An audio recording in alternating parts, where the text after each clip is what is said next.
Hello, thank you for joining us today at Woodline Tracking. Today we're going to discuss and hopefully make you think about your training.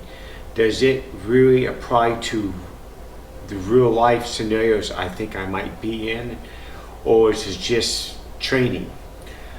Difficult question on this that only you have to analyze and think about what you should do for your training, because time is valuable, and how do you make the most out of a training and get a good all-around training together to make you more successful.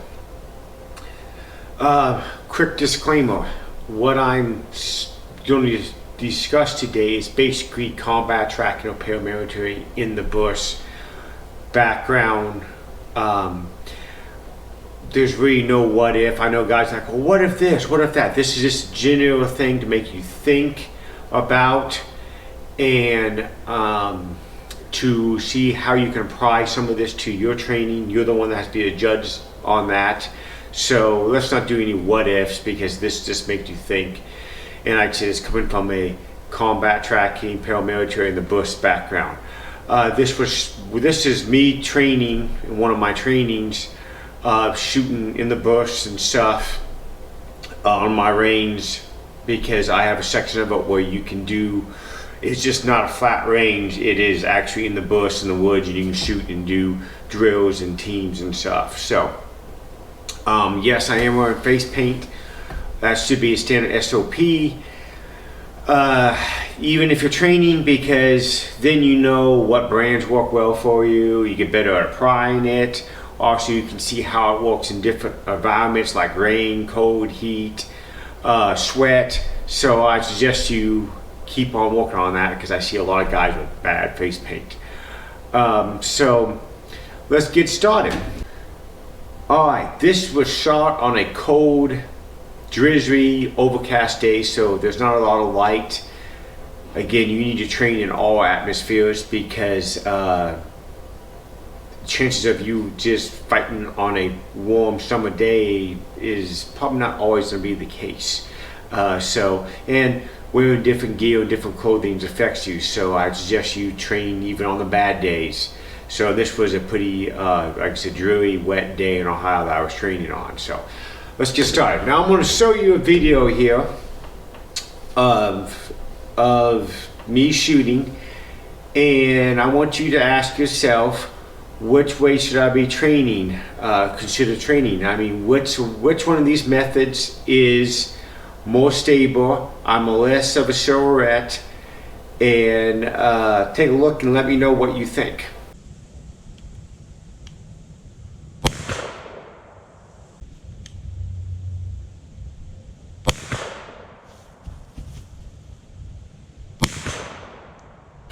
Okay, as you can see, standing up straight like everybody shoots is okay, but when you go prone or kneeling, you have a lot more stability, you're a lot less visual target. So maybe you ought to consider shooting more in them scenarios to get better at it, because in real life you probably would be doing a lot more of that than just standing there shooting standing up. Also, shoot on some get out there and shoot on some crooked ground or stuff in your way, because more than just a flat plain range.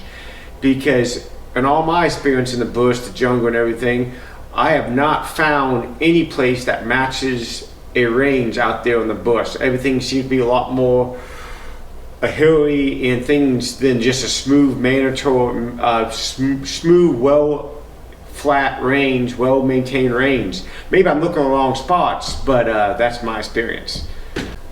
Okay, next let's talk about shooting with your weak side. For me, that'd be my left side, because I'm right-handed, but you need to practice shooting your rifle that way, because a lot of times around cover you need to go left-handed, because you're a lot less of a target doing that. As you can see in this video coming up, you see me shooting left-handed and you can barely see me, and then you see me shooting right-handed trying to get around the target the same way, and I become a much more bigger target. So you need to practice that, especially kneeling, prone, all that, more than just standing up, because in real life if you're in a bush scenario, that's probably what you'll be doing. Watch the video.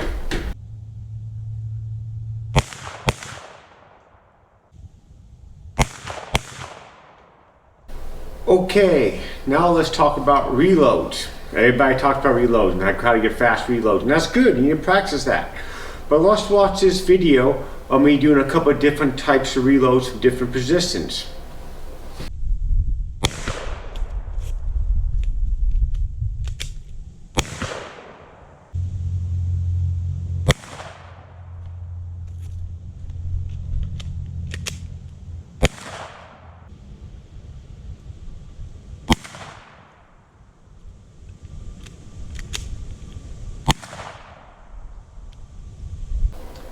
Okay, you saw me foresaw doing this typical stand-up reload on a flat plane. You know, that's good, you can practice that. But then you see me doing it from a kneeling position and prone.